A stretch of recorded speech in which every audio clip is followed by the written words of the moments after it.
ज्ञान और विद्या के सागर पूज्य गुरुवर अपने असीम अथाह समीचीन ज्ञान के द्वारा हम अज्ञानी जीवों के अंतरंग को सदा सम्यक्त्व से प्रकाशित करते रहें। इन्हीं भावनाओं के इच्छुक गुरुवर के पावन पवित्र चरणों में कोटि कोटि नमोस्तु। जैसे आप बाजार से गहने लेके आते हैं और अपनी ट्रेजरी में ला करके रख लेते हैं, पहनते कब है? जब कोई फंक्शन हो, महोत्सव हो, जब कहीं पर उस पहनने का अवसर आएगा तभी पहना जाएगा ना। वैसे ही ये ज्ञान का गहना अपनी ट्रेजरी में रख लो, अपने दिमाग के अंदर रख लो और इसका उपयोग तब करना जब आपसे कोई कहे, हे कितना कपटी है तू, हे पूजा करते जाता है, पूजा करके भी तेरे मन के मैल दूर नहीं हुए, कोई फर्क नहीं पड़ता तेरी पूजा से, पूजा करके भी तेरे अंदर पाप भरा हुआ है। सुन रहे हो? कोई यहां से निकलते ही आपसे ऐसा कहे तो आपको क्या करोगे?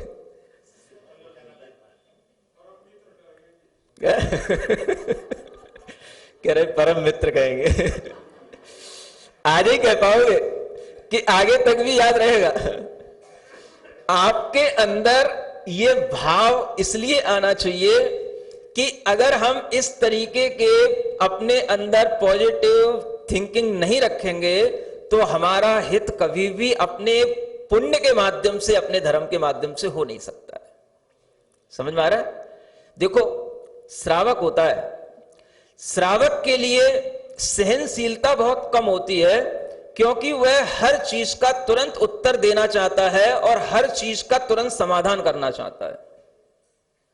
अगर आपसे आपकी कोई बुराई करे तो आप तुरंत उससे कहोगे नहीं नहीं ये ऐसा नहीं है, ये तुमने गलत सुन लिया है, ये तुमने गलत धारणा बना ली है, मैं बिल्कुल ऐसा नहीं हूं, मैं बहुत अच्छा हूं, ये वो तुम उसकी 10 तरीके से सफाई दे करके अपने आप को शुद्ध बनाने की कोशिश करोगे।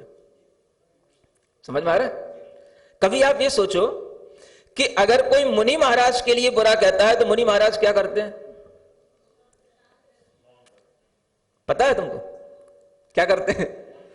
कभी मुनि महाराज के लिए कोई कहे ये ऐसे हैं, ये वैसे हैं, इनके पास ये नहीं है, इनको ये नहीं है, इनको वो नहीं, कुछ भी कहे मतलब, तो मुनि महाराज उसकी सफाई देने जाएंगे? नहीं नहीं भैया ऐसा नहीं है, तुमने हमारे प्रति गलत धारणा क्यों बना ली है, यहां बैठो, ऐसा नहीं है, हम बहुत अच्छे हैं, तुम बहुत अच्छे हो। ये सब जो बच्चों वाली आदतें हैं, ये सब किनके लिए?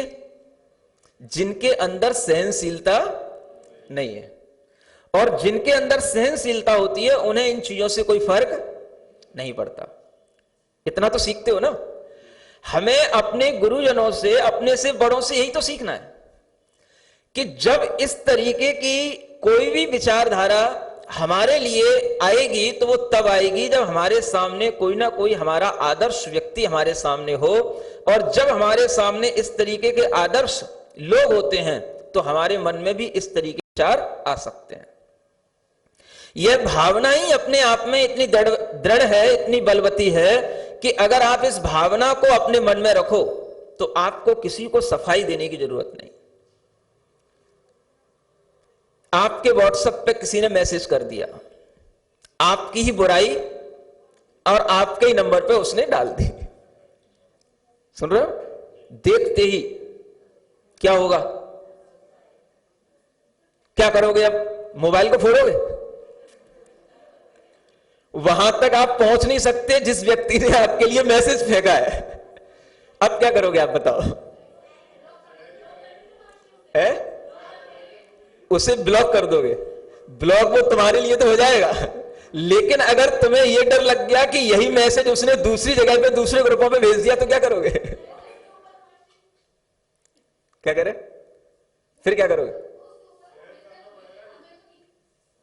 अगर ऐसा आपके लिए भाव आएगा तो आप ये सोचो कि आप उस समय पर इतने हताश हो गए, इतने निराश हो गए कि अगर आप यहां तो कह रहे हो कि उसकी वो सोचे, वो क्या कह रहा है हम कर लेंगे, अगर कोई एक बुराई कर दे आपके मैसेज पर, आपकी मोबाइल पर, तो आपको समझ आ जाएगा कि उससे आपका दिमाग कितना खराब होता है और आपको कितनी दिन भर पीड़ा होती है, रात भर नींद आती है कि नहीं आती है। कहना आसान है, जब होता है तब उसको सहन करना बहुत कठिन होता है। समझ आ रहा है? और वो बुराई जो आपके अंदर नहीं है और वो सामने वाले ने कर दी हो। आपको पता है आज कितने ही लोग इस तरीके के मैसेज करके कितने ही लोगों की हिंसा कर देते हैं। जो लोग इस तरीके के गलत विचारों को सहन नहीं कर पाते हैं या किसी के ऊपर कोई आरोप लगाने वाले या किसी के लिए कोई गलती गंदी बातें करने वाले किसी के मोबाइल पर मैसेज डाल दिए, उसके घर में किसी व्यक्ति ने देख लिए और उसके माध्यम से घर के लोगों की उसके प्रति गलत धारणा बन गई, तो यहां तक सुनने में आया है कि उस व्यक्ति ने अपनी सुसाइड तक कर ली। सुन रहे हो? ये सब क्या है?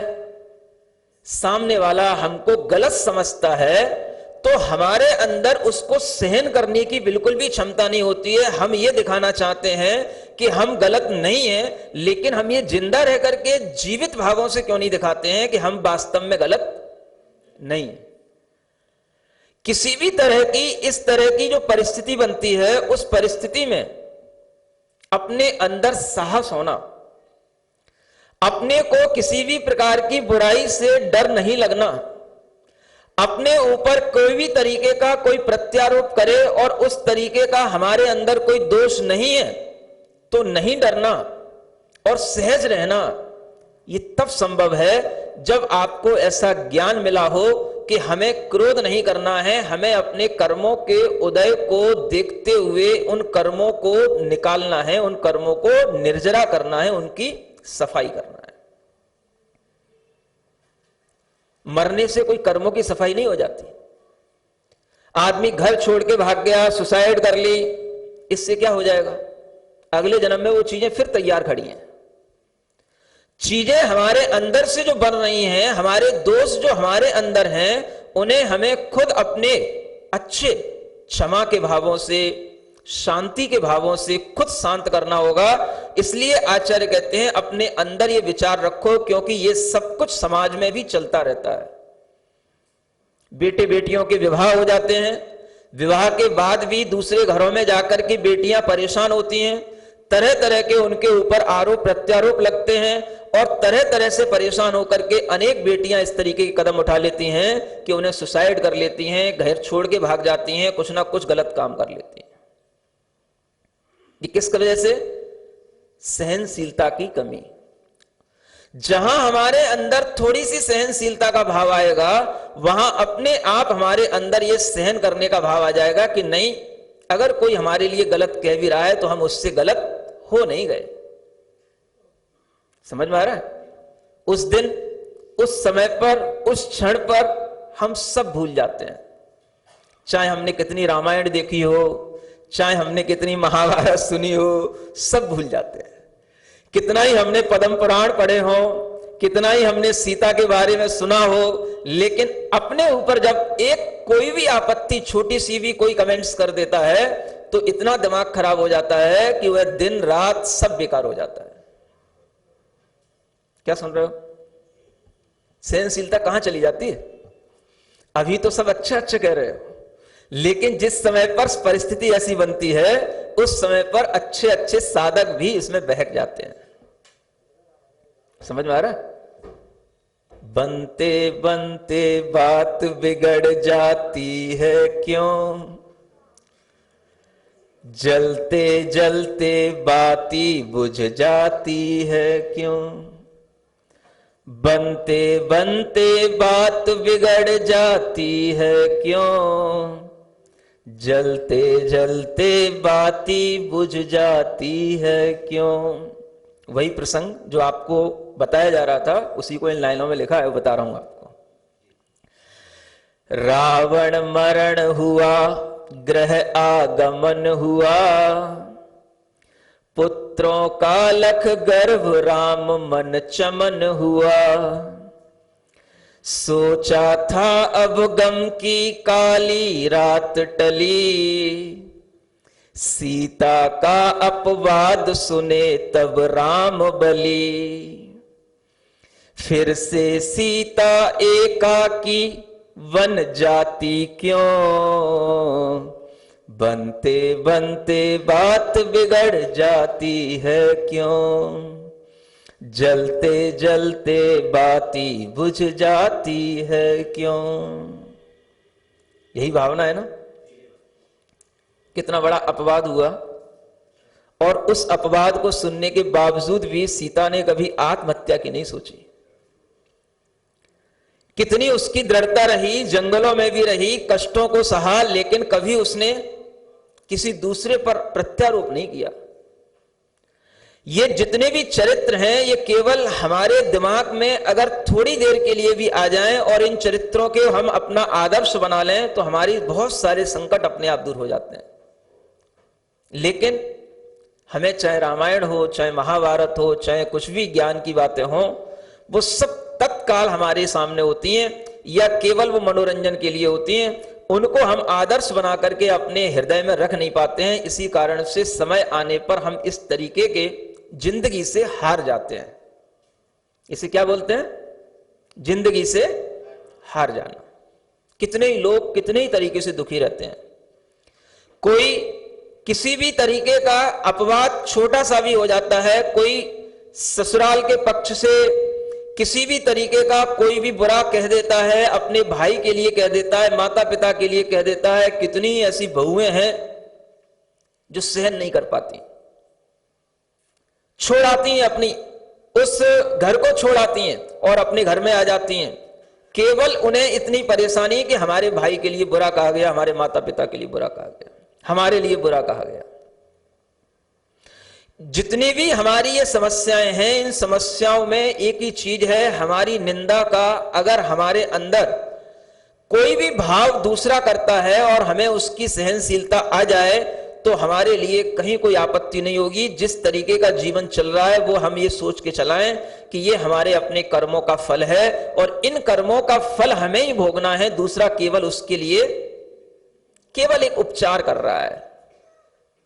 घाव तो हमारा ही है ना, उपचार करने वाला उसमें अगर कोई किसी भी तरीके की पिंच बोता है या कोई इंजेक्शन लगाता है या उसमें किसी भी तरीके की सर्जरी करता है तो कष्ट हमको होता है। कष्ट वो नहीं कर रहा है, वो क्या कर रहा है? वो हमारे कष्ट को दूर कर रहा है, निकाल रहा है। उसी तरीके से हमारे कर्म के फल निकल रहे हैं। ये भाव आते ही हमारे अंदर एक पॉजिटिविटी आएगी और हमारे अंदर इसी पॉजिटिविटी के माध्यम से एक सहनशीलता का भाव आएगा। अगर ये सहनशीलता आज के बच्चों में आ जाए, बहुओं बेटियों में आ जाए, तो किसी भी घर में कलह की बात ना हो, एक घर छोड़ करके दूसरे घर में जाने की बात ना हो, छोटी छोटी सी बातों पर तलाक दे करके अपनी जिंदगी बर्बाद करने की बात ना हो। ये सब बातें इसीलिए होती हैं कि हमें कुछ भी सहन नहीं होता है। सुन रहे हो? अब कुछ वास्तविकता समझ में आ रही है? ऐसा होता है कि नहीं होता है?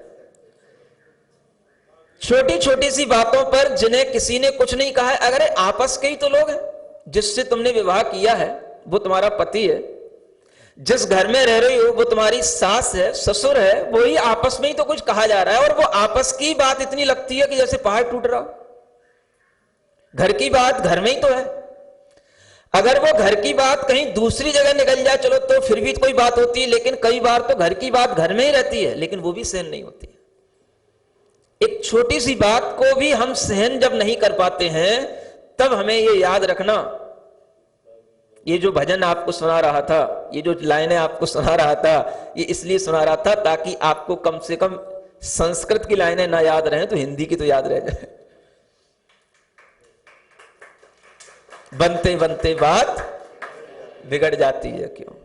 आपकी बात तभी बिगड़ेगी जब आपके अंदर कोई सहनशीलता नहीं होगी। इसलिए आचार्य कहते हैं हमें अपने अंदर पॉजिटिव भावनाएं बना करके रखना है। ये एक विचार है। दूसरा विचार आचार्य और देते हैं आगे, हत्वा स्वपुण्य संतानम मद दोषम यो निक्रंतति तस्मै यदि हरुष्यामी मदन्य को अदमस्तथा। क्या कहते हैं? जो सामने वाला मेरी बुराई कर रहा है, जो मुझे कष्ट दे रहा है, जो मुझे दोषारोपण कर रहा है, वो क्या कर रहा है? वो अपने पुण्य का नाश कर रहा है। क्योंकि सिद्धांत में कहा गया है जो व्यक्ति किसी के लिए दोष लगाता है वो नीच गोत्र का बंध करता है। अपनी प्रशंसा करना, दूसरों की निंदा करना, ये खुद वह निम्न गोत्र का, नीच गोत्र का बंद कर रहा है, असाता वेदनी का बंद कर रहा है। अपना पुण्य है, उस पुण्य को नष्ट कर रहा है। आपको उस समय क्या सोचना है? सामने वाला अपने पुण्य को नष्ट करके मेरे दोषों को दूर कर रहा है। सामने वाला अपने पुण्य का नाश करके अगर मेरे लिए शुद्ध बना रहा है तो मुझे उस पर रुष्ट होने की क्या जरूरत है? और अगर मैं उसमें भी रुष्ट हो जाऊं तो मुझसे अधम कौन होगा फिर? मद अन्य को अधम है, मुझसे दूसरा बढ़कर के अधम फिर कौन होगा? माने निम्न व्यक्ति तो वह है जो अपना पुण्य नष्ट कर रहा है, और उसको देख करके अगर हमारे मन में यह भाव आ जाए कि ये हमारे लिए बुरा कर रहा है तो फिर हम निम्न हो जाएंगे। ये कहलाती हैं सकारात्मक भावनाएं, सकारात्मक विचार। कोई भी व्यक्ति अगर आपकी निंदा कर रहा है तो ये निश्चित मान के चलो, पर निंदा करना महापाप कहा गया है। वो महापाप कर रहा है। आपके मन में विचार आना चाहिए, वो पाप कर रहा है, अपने पुण्य के फल का नाश कर रहा है। और वो अगर हमारे लिए कोई भी तरीके का आरोप लगा रहा है तो उससे हमारा कुछ नहीं बिगड़ने वाला है, क्योंकि मैं जो हूं वो मुझे मालूम है मैं क्या हूं। बस अगर अपने अंदर इतना सा विचार और बढ़ जाए तो फिर क्या होगा? क्या होगा? आपको किसी दूसरे को दोष देने का कभी भी भाव उत्पन्न नहीं होगा। किसी के लिए आपको कोर्ट कचहरी करने की जरूरत नहीं पड़ेगी, किसी के लिए कोई क्लेम करने की जरूरत नहीं पड़ेगी, किसी के लिए कुछ करने की जरूरत नहीं पड़ेगी। सबसे जरूरी चीज है अपने कर्मों का नाश हमें एक बार कहीं ना कहीं किसी ना किसी जन्म में तो करना पड़ेगा। इस जन्म में नहीं करोगे, अगले जन्म में करना पड़ेगा। अपने अर्जित कर्म हैं, उनका फल हमें भोगना होता है। इसलिए जब हमारे मन में विचार आ जाए कि ये दोष हमारे निकालने के लिए और कोई नहीं है, यही हमारे लिए सबसे बड़ा हितैषी है जो मेरे दोस्त को निकाल रहा है, और ये कितना बुरा काम करके कर रहा है। जैसे कोई व्यक्ति अपने धन का नाश करे और दूसरे के लिए वह धन मारने के लिए उसको फेंक दे, तो क्या कहा जाएगा? उसकी अज्ञानता कही जाएगी। जो वह धन फेंक रहा है, मान लो कोई आपको 10,000 की गड्डी लेकर के आपके सिर पे मारे, बताओ अच्छा लगेगा बुरा लगेगा? बहुत बढ़िया लगेगा। समझ आ रहा है? तो क्या कहोगे आप उससे? बहुत अच्छा, बहुत अच्छा। एक गड्डी और फेंक दे। तो ऐसे ही भाव उस समय पर आना चाहिए जब कोई आपके लिए बातों से मार रहा हो या किसी भी प्रकार के और ईंट पत्थर आदि से मार रहा हो। समझ आ रहा है क्या कर रहा है वो अपना पुण्य फेंक रहा है, अपना धन नाश करके मेरे लिए हित कर रहा है। और अगर मैं उस समय पर शांत हो गया तो मेरा तो पुण्य ही पुण्य, मेरे पास तो पैसा ही पैसा है। सबसे बड़ा धन कौन सा है? पुण्य धन। क्षमा भाव से पुण्य धन आएगा, क्रोध से तो धन का नाश होगा।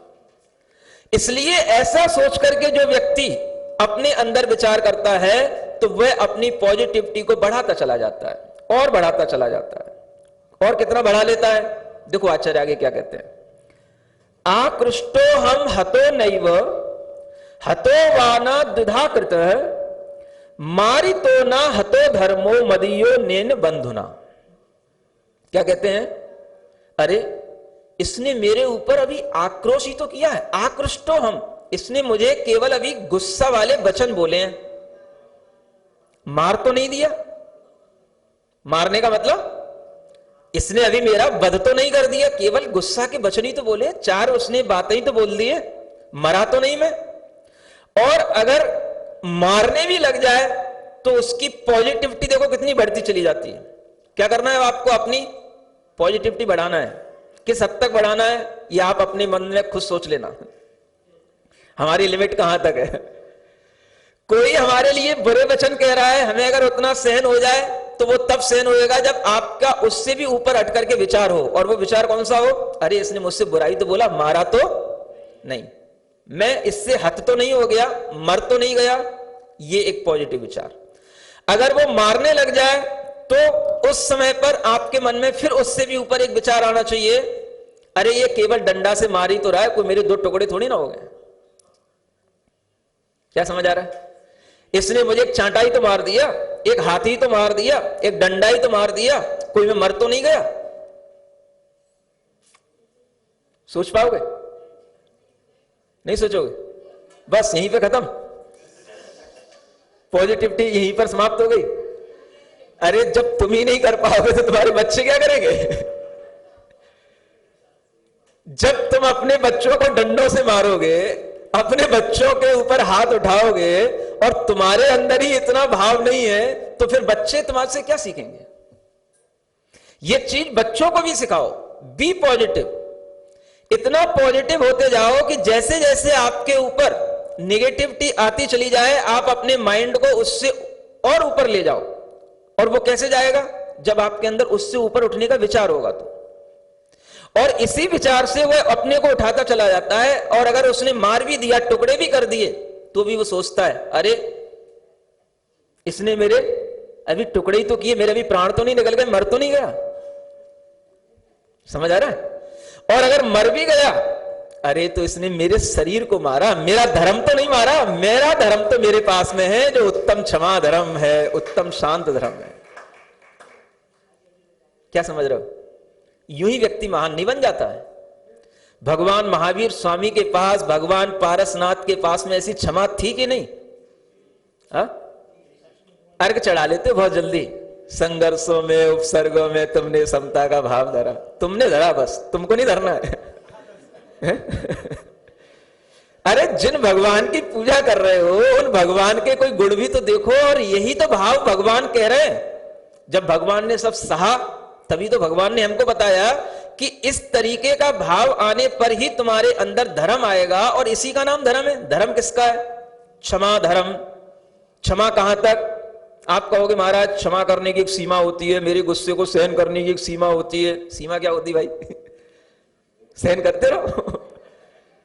अब आप पूछते रहो और कहते रहो महाराज मैं कब तक गुस्सा सहन करूंगा, कब तक? हद हो गई है भाई, इसकी कोई हद नहीं होती है। ये तब तक चलेगा जब तक कि आपके अंदर बिल्कुल गुस्सा या आपका पाप कर्म बिल्कुल नष्ट ना हो जाए, तब तक सामने वाला करेगा।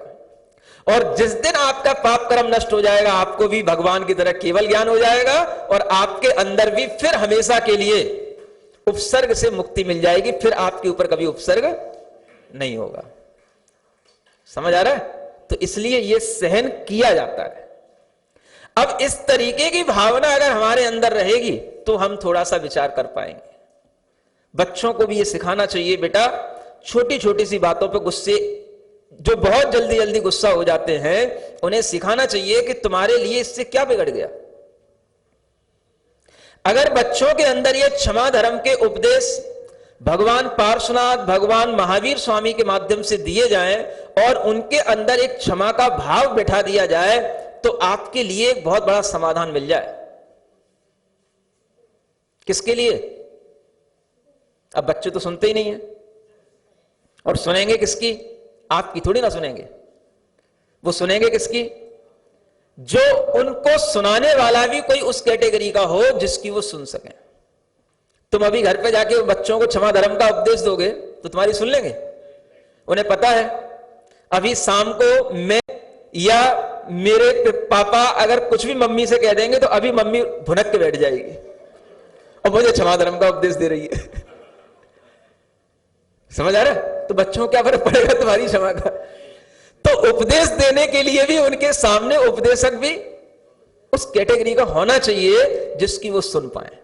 इसलिए कहता हूं कि बच्चों को कभी कभी इस तरह से धर्म के उपदेश सुनाने के लिए उनको मंदिर में लाया करो, उनको सुनाया करो। और अगर इस तरीके के उपदेश बच्चों के दिमाग में एक बार बैठेंगे कि वास्तव में धर्म क्या है, क्षमा धर्म है, क्रोध करना धर्म नहीं है, तो वह आपके लिए भी समझा सकेंगे। जब आप घर में पहुंच करके सीधा सीधा गुस्सा करने लगते हो, अभी तक ये नहीं बना, 12 बज गए, विधान करके आए हैं, अभी तक घर में ये नहीं हुआ, वो नहीं हुआ, तो बच्चा क्या कहेगा?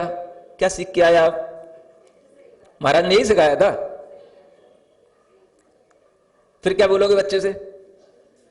तो आपके दिमाग में ये आना चाहिए कि उसके अंदर अगर ये ज्ञान है कि क्षमा धर्म है, तो हमें भी ये ध्यान रखना है कि यहां पर भी आकर के हम उसी धर्म की वृद्धि करना सीख रहे हैं। और इस तरह की धर्म की वृद्धि अगर होगी तो ही हमारे अंदर वह समत्व का भाव आएगा। संभवंती महाविघ्ना इहि निःश्रेष्यार्थ अर्थिनाम ते चेत किल समायाता समत्वम संश्रयाम्यत।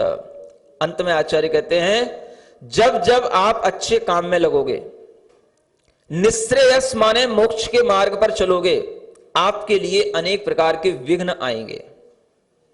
समझ आ रहा? बिना विघ्नों के कभी भी अच्छे मार्ग पर चला ही नहीं जा सकता है। तरह तरह के लोग बाधाएं पैदा करेंगे जब भी आप अच्छी राह पर चलने की कोशिश करोगे। लेकिन अगर आपके मन में पॉजिटिविटी है, आप अपने मन में हमेशा अच्छा भाव रखते हो, तो आपके लिए विचार आएगा कि मैं अपने विघ्नों को दूर कर रहा हूं, और वो विघ्नों को दूर करने के लिए मुझे इस समय पर समत्व का आश्रय लेना है। समत्व माने समभाव, विषम नहीं होना है। क्या होना है? समभाव होना है। हमें अपने माइंड को बिल्कुल बैलेंस रखना है। माइंड में किसी भी तरीके का कोई डिस्टरबेंस ना आए और माइंड बिल्कुल पीसफुल ऐसा ही बना रहे, तो समझना कि ये हमने अपने समभाव के माध्यम से उस विघ्न को जीत लिया। जब भी आप अच्छा काम करोगे, आपके सामने विघ्न आएंगे। यहां पूजा करने आते हो, विघ्न आते हैं कि नहीं आते? नहीं आते? अभी पूजा हुई कहां तुम्हारी?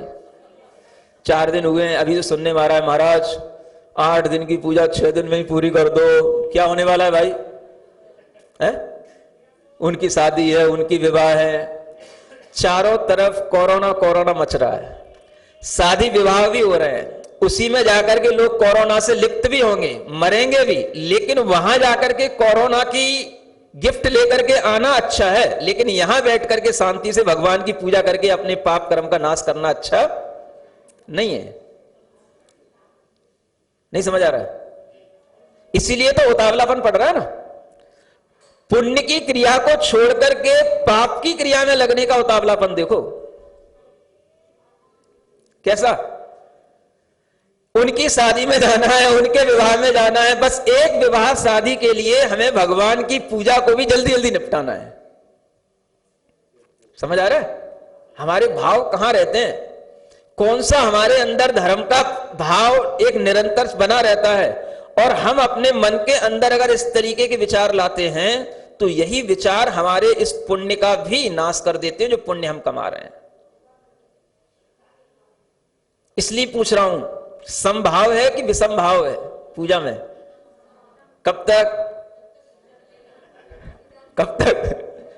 अगर पूजा भी 2 दिन और बढ़ जाए तो समभाव बना रहेगा, विषम भाव हो जाएगा? पूछ लेता हूं, सोच लो। इसलिए जब तक आपको ये सौभाग्य मिल रहे हैं, जो अवसर मिल रहे हैं, इनका पूर्ण रूप से अच्छे ढंग से आनंद लो। इसमें कमी लाने की कोशिश मत करो। अगर हम अपने मन के अंदर समभाव बनाए रखेंगे तो ये आनंद आपको ऐसे ही मिलता रहेगा। श्लेष प्रभवानंदन नंदितम निष्ठितार्थमजं नौमि परमात्मानमव्ययम्। आचार्य शुभचंद्र देव विरचित ज्ञानार्णव ग्रंथराज के माध्यम से हमें ज्ञान प्राप्त हो रहा है। ज्ञान को निंदित बनाने वाला, ज्ञान को मलिन करने वाला जो कषाय भाव है, उस कषाय भाव का अभाव करना ही प्रत्येक जैन व्यक्ति का अंतरंग में उद्देश्य रहता है। जो भी व्यक्ति धर्म करते हैं, किसी भी तरीके की पूजा आराधना इत्यादि करते हैं, उन्हें अंतरंग में ये भाव रखना चाहिए कि हमारे इस अनुष्ठान का फल हमारी आत्मा की निर्मलता हो, हमारे उद्वेग में, हमारी कषायों में कमी आए, और हमारे मन के अंदर जब शांति होगी, मन में कषायों का अभाव होगा, तभी हमें अपने हित की बात कभी कोई समझ आती है और हम कुछ समझ पाते हैं। आप देखते हैं कि जब बच्चा अपने भाव में होता है, ऊधम मचाने के भाव में या गुस्सा करने के भाव में, तो उस समय पर हम तुरंत उसे अगर कुछ समझाना चाहते हैं तो वो समझने की कोशिश नहीं करता है। तरीका ये होता है कि घर के लोग जो समझते हैं कि इस बच्चे को अभी गुस्सा तेज आ रहा है, तो उस समय पर उससे वह ज़्यादा बोलते नहीं हैं, उसे ज़्यादा समझाने की चेष्टा नहीं करते हैं। क्योंकि आप देखते हैं कि जब कभी पानी उबल रहा हो तो उस उबलते हुए पानी को ठंडा करने के लिए ऊपर से पंखा करने की ज़रूरत नहीं होती है। उस पानी को केवल अग्नि से नीचे उतार करके रख दो। जब उसको अग्नि का संपर्क नहीं मिलेगा तो वो धीरे धीरे पहले अपने आप ठंडा होगा, और जब वो ठंडा होने की स्थिति में आ जाए तब उसको किसी बाहरी निमित्तों से, बाहरी किसी पंखा आदि के माध्यम से अगर करोगे तो बहुत जल्दी ठंडा हो जाएगा। करते हो कि नहीं ऐसा? समझ में आ रहा है? इसी तरीके से जब किसी का गुस्सा तीव्रता पर हो, चाहे वो बच्चा हो चाहे बड़ा हो, बच्चे का तो उदाहरण देकर के समझाना पड़ता है ताकि बच्चे को समझ में आ जाए और बड़ों को भी समझ में आ जाए, लेकिन जब भी किसी का गुस्सा तीव्रता पर होता है तो उस समय पर आप उसे तुरंत ठंडा करने की कोशिश मत करो। उसे थोड़ा सा अपने भाव में रहने दो, उसे थोड़ा अकेला छोड़ दो, वो जैसा है वैसा ही उसे बना रहने दो। जब उसका टेम्परेचर भीतर से, उसका टेम्परमेंट थोड़ा जब डाउन होगा तभी जाकर के वो कुछ समझने के भाव में आएगा। उबलते हुए भाव में अगर तुम कुछ भी समझाने की कोशिश करोगे तो कभी कोई चीज समझ में नहीं आती है। ये सावधानी अगर रखोगे तो आप भी बचे रहोगे और सामने वाला भी आपके माध्यम से सही ढंग से समझ लेगा। जरूरत इस बात की होती है कि हम भी उतनी ही समझदारी से काम करें जितनी समझदारी से सामने वाला गुस्सा कर रहा है। वैसे तो गुस्सा समझदारी से नहीं होता लेकिन अगर सामने वाला गुस्सा करके ही अपने आप को समझदार समझता है तो हमें कहना पड़ता है कि वो समझदारी से गुस्सा कर रहा है। आपके लिए अपनी कसाय उसी समय पर तीव्र होगी जिस समय पर सामने वाला भी तीव्र भाव में है, और जब सामने वाले की तीव्रता से आपके अंदर भी तीव्रता आ जाएगी तो फिर वहां पर बहुत बड़ा एक ब्लास्ट हो जाएगा। उसको रोकने के लिए आपको सबसे बड़ी जरूरत ये होती है कि जिस समय पर कोई तीव्रता में है तो आप उस समय पर शांत हो जाएं। आप उसके इमोशंस को पहचान लें। अगर उसके अंदर कोई तीव्रता का भाव दिखाई दे रहा है तो उस समय पर आप थोड़ा सा पहले शांत हों और उसको शांत होने के लिए टाइम दें। अगर आप टाइम नहीं देंगे तो बात गड़बड़ हो जाएगी। वो ऐसा होगा कि जैसे कोई चलती हुई मशीन है, बहुत तीव्रता से चल रही है, किसी का पंखा घूम रहा है या कोई मशीन का भीतर का पंखुड़ियां चल रही हैं, और हम उसे रोकने का सहसा प्रयास करें और उसे अपने हाथ उसमें डाल दें तो क्या होगा? हमारे ही हाथ कटेंगे। ठीक वही स्थिति होती है। जब किसी के अंदर क्रोध का तूफान आता हुआ दिखाई दे तो आप उस समय पर उससे किसी भी तरीके से बोलने की कोशिश ना करें, उससे अपने आप को दूर हटा लें, उसे थोड़ा सा शांत होने दें, क्योंकि जब तक वो खुद अपने आप में शांत नहीं होगा तब तक वो आपकी बात को कुछ भी नहीं समझेगा और ना वो समझने के मूड में होगा। यह बात अगर आपके ध्यान में रहे तो आप अपने बच्चों को भी अच्छे से ट्रीटमेंट दे सकते हैं। जब भी बच्चा गुस्सा होता है, गुस्सा होने के समय पर बहुत तीव्रता में वो बच्चे के अंदर वो भाव रहता है, और उस समय पर आप देखते हो कि अगर आप उसको मना भी रहे तो आपको भी पीछे ढकेल देता है। आप अगर उसको पुचकारने के लिए हाथ आगे बढ़ा रहे हो तो आपका हाथ भी झटकार देगा वो। आप अगर उसे कुछ खाने के लिए दे रहे हो तो वो भी चीज उठा करके फेंक देगा वो। ऐसा होता है। उस समय पर वो तीव्रता में है। आप ये देखें कि वो बच्चा नहीं है। क्रोध हमेशा सबके अंदर एक जैसा होता है, चाहे वो बच्चा हो चाहे बड़ा हो। क्रोध का बाहरी उम्र से कोई लेना देना नहीं है। क्रोध हमेशा अपनी तीव्रता के साथ जिसके अंदर भी प्रवेश करेगा उसके अंदर वह उसी तीव्रता के साथ वैसा ही भाव दिखाएगा, चाहे वो बूढ़ा हो, चाहे युवा हो, चाहे वो बच्चा हो। ज्ञान और विद्या के सागर पूज्य गुरुवर अपने असीम अथाह समीचीन ज्ञान के द्वारा हम अज्ञानी जीवों के अंतरंग को सदा सम्यक्त्व से प्रकाशित करते रहें। इन्हीं भावनाओं के इच्छुक गुरुवर के पावन पवित्र चरणों में कोटि कोटि नमोस्तु।